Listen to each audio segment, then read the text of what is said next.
Assalamualaikum warahmatullahi wabarakatuh. Selamat malam, jumpa lagi di channel Jamasan TV Nguri-Nguri Sejarah.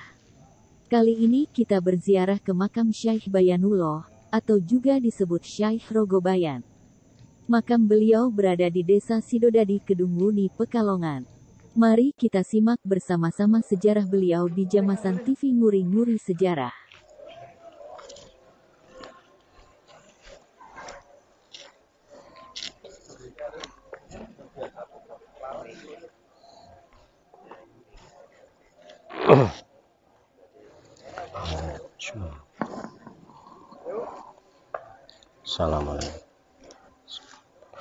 Salamullah ya sada minar rahman ya syakum faqumu wa syafina ila rahmani maulakum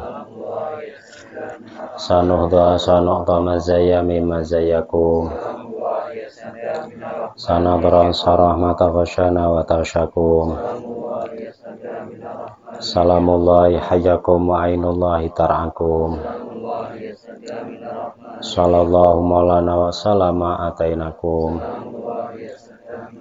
alal muhtari syafi'ina wa munggidina wa iyyakum.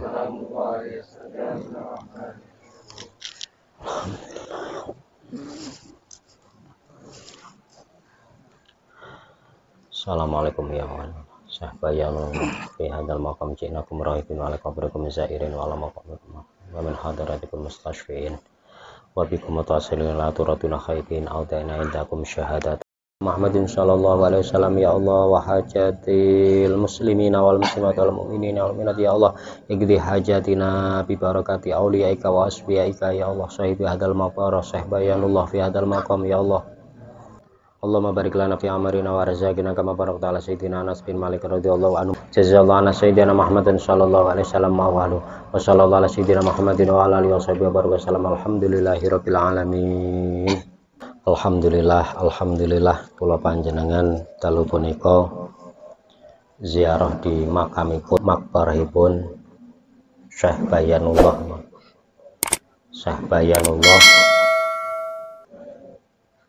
Asghar bin Pangeran Arif Cirebon bin Bayanullah Akbar bin Ahmad. Niki beliau tasik keponaan daripada Dato Abdullah Iman ya. Keponaan karena dari Bayanullah Akbar, kakek daripada beliau Syekh Bayanullah ini kakak adik ya. Kakak adik dengan ayahnya Dato Abdullah Iman yang bernama Abdus Somad. Jadi Syekh Dato Abdullah Iman bin Abdus Somad bin Ahmad. Sementara beliau Bayanullah Asghar niki bin Pangeran Arif bin Bayanullah Akbar bin Ahmad. Nah, niki ketemu tenggen napa buyute nggih, buyut napa simbahe. Nek tenggen beliau niki tenggen buyut, nek Dato Abdullah Iman ketemu tenggen napa simbahe nggih, berarti tasik keponaan. Beliau sekitar hidup pada tahun 1500 akhir ya. 1500 akhir dan masuk pada 1600-an, dan beliau ini di zaman apa Demak sudah tiada, kerajaan Cirebon juga sudah tiada, Demak sudah pindah ke Pajang dan sudah pindah ke Mataram ya, ataupun sekarang Jogja. Di Sultan Agung pertama dan kedua niki beliau hidup pada sekitar Sultan Agung kedua nggih.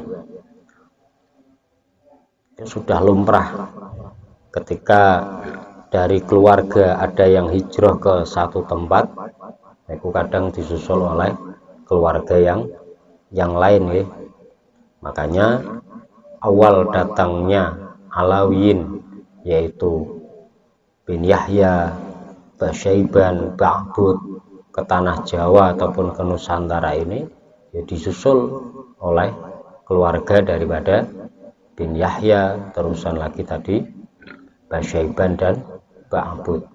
Itu kurun awal Alawiyin ya. Marga tersebut datang ke tanah Jawa ataupun Nusantara ini. Tapi jauh sebelum itu, yaitu para Adomat Khan, keturunan dari Alwi Amul Faqih.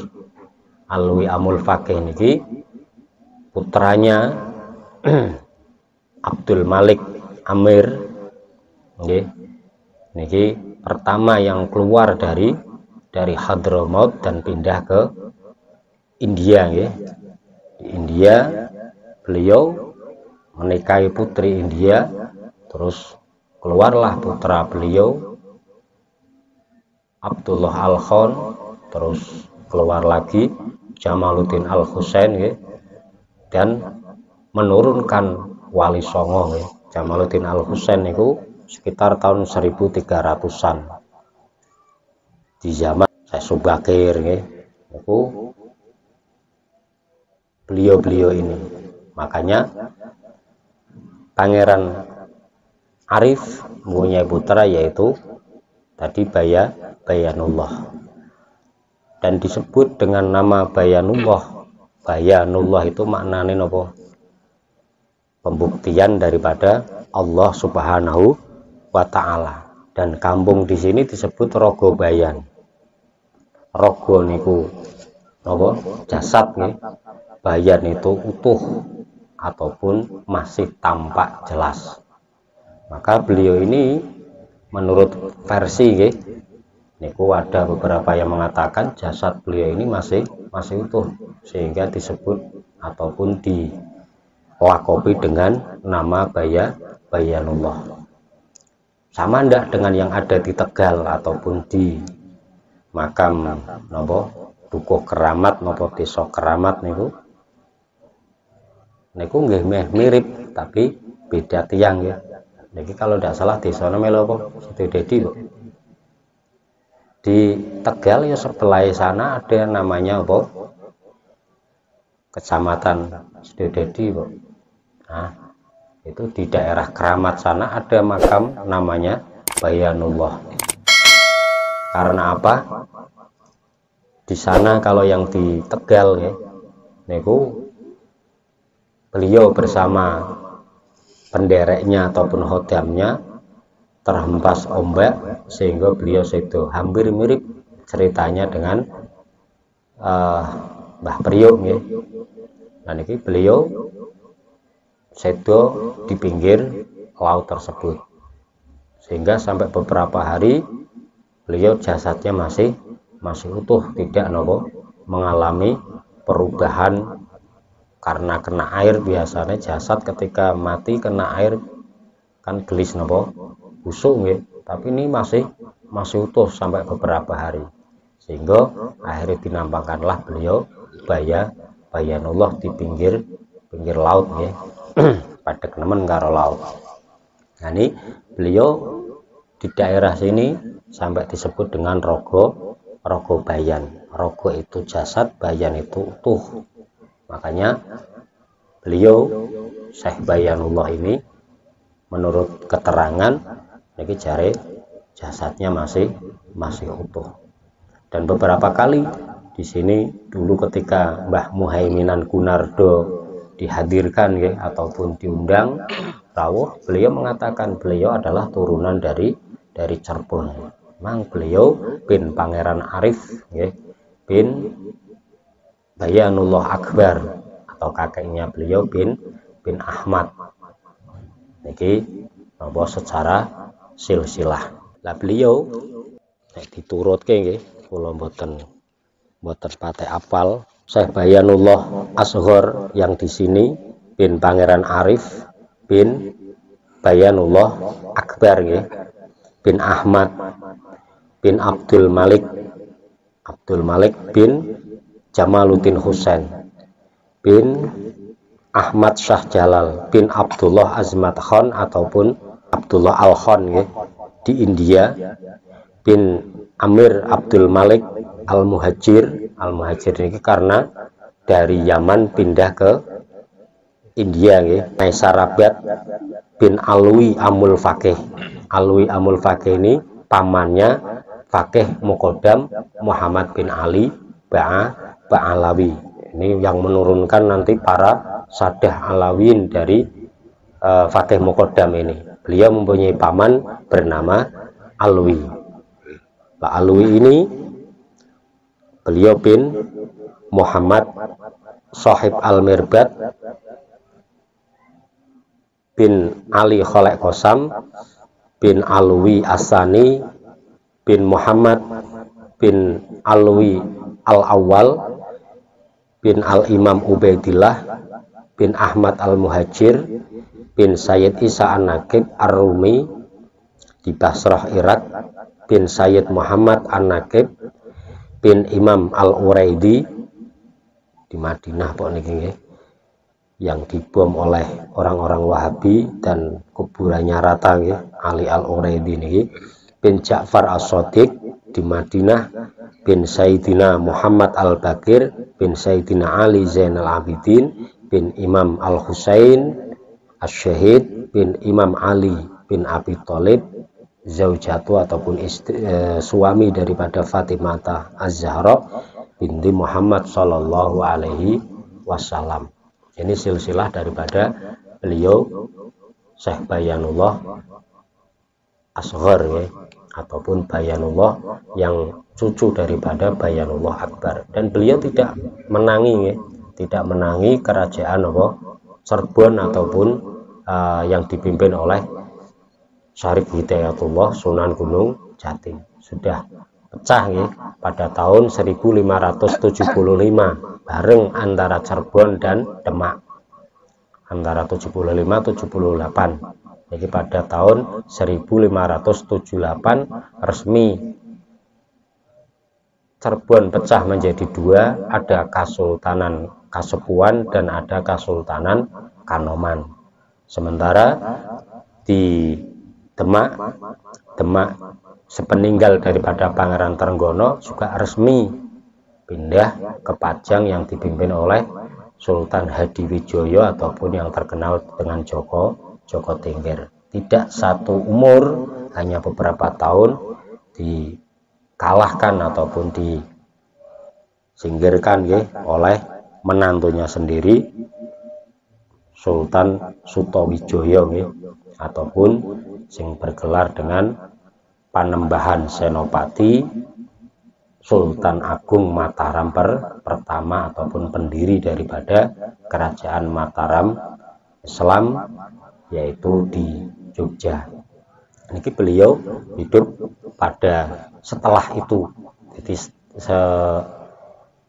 kayak Cirebon ya berarti Kanoman dan Kasepuan. Kalau yang di Jawa Tengah ini sudah pada Kesultanan Mataram ataupun Jogja. Jadi setelahnya Dato Abdullah Iman. Beliau termasuk keponaan ya daripada Dato Abdullah Iman. Mungkin beliau usul ke sini ya, walaupun tidak menepati jenggot, tapi beliau memilih dakwah lebih ke selatan, yaitu di daerah Kedungmuni ya mriki. Jadi dengan sebutan Bayanullah ataupun Rogo Bayan. Rogo Bayan tadi sudah saya katakan bahwa beliau rogo niku jasad nggih, bayan masih utuh. Mbok yah mene sampean pengen delok mbok. Mboten nggih, ngandel mawon nggih. Insyaallah beliau karena keteguhan daripada keilmuan beliau nggih, sehingga diberi anugerah oleh Allah Subhanahu wa taala, jasadnya masih utuh. Dan beliau ini ketika orang-orang yang ahli kasyaf melihat para aulia Allah ini, beliau tidak mati nggih, wala tahsabanna alladziina qutilu fi sabilillahi amwatan bal ahyaun inda rabbihim yurzaqun. Beliau masih hidup seperti kula jenengan iki, tapi beliau Sing biyen nang donyane seneng maca Al-Qur'an, beliau selalu membaca Al-Qur'an. Sing nang donya seneng sholawatan, ya beliau masih sholawatan. Sing seneng sholat hajat niku ya beliau di sana masih dengan apa sholat hajat. Meskipun beliau ini tidak mendapatkan pahala karena ibadahnya di dunia bukan karena terpaksa kaya kula jenengan nggih. Kula jenengan kan plong alhamdulillah wis sholat isya. Turu pokoke wis ora keron. Niku krana beban, krana terpaksa. Sementara beliau-beliau ini ibadahnya karena seneng nggih, karena cinta. Sehingga Pak diganjar ra diganjar urusane Gusti Allah karena aku seneng nggih. Niku beliau-beliau.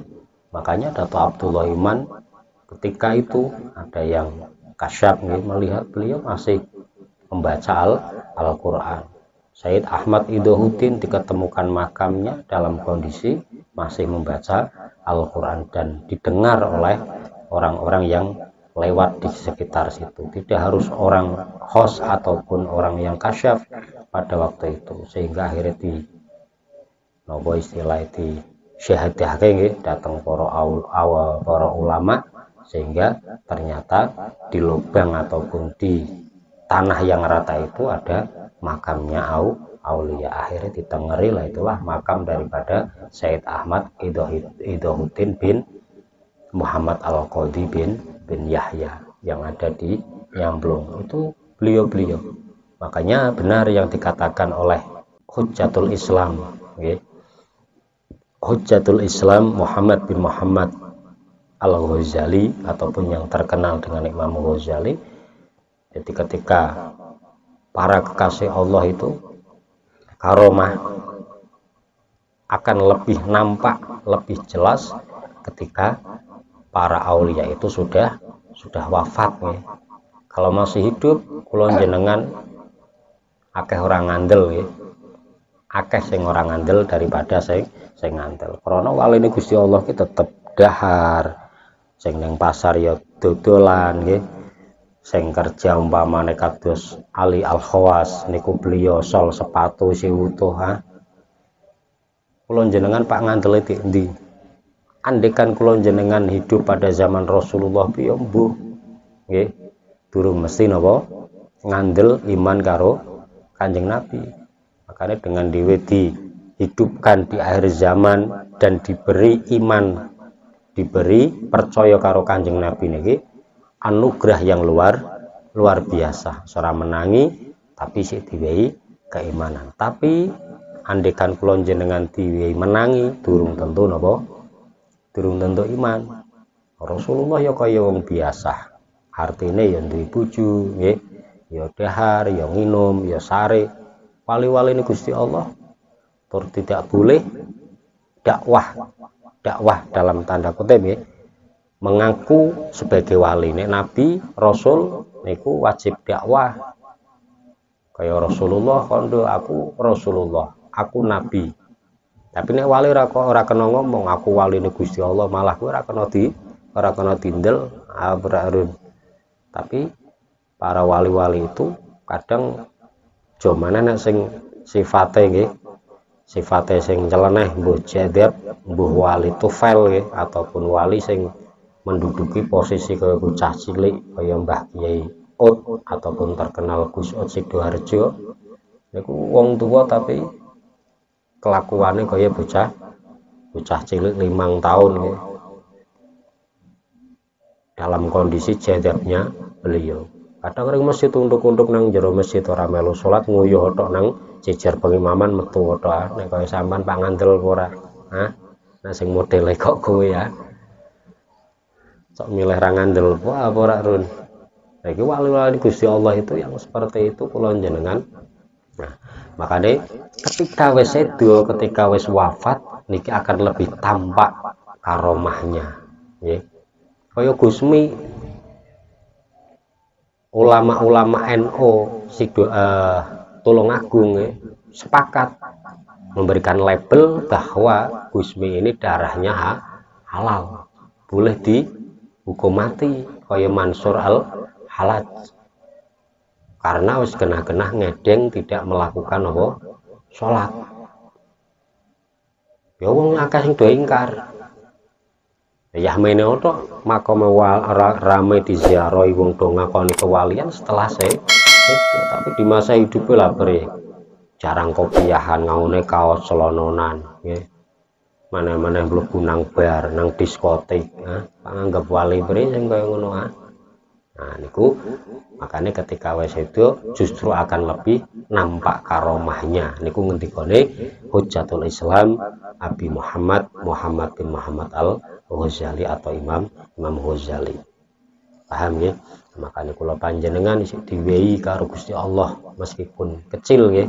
Kula panjenengan isih diwehi demen seneng ziarah datang para aulia, para ulama, para syuhada niku perlu disyukuri nggih. Kok ora diwehi ati sing sengit karo kuburan pengen keratake, pengen apa ngrusak nggih. Naudzubillah. Diwehi seneng ngono kuwi alhamdulillah. Jamane kok sampai seneng napa ziarah datang para aulia, para solihin, dan mugi saged lumuntur temurun datang putra-putri kula panjenengan nggih demen datang para aulia. Niku anugerah yang besar sing kula panjenengan kedah napa kedah syukuri nggih. Niku mawon mugi-mugi manfaat.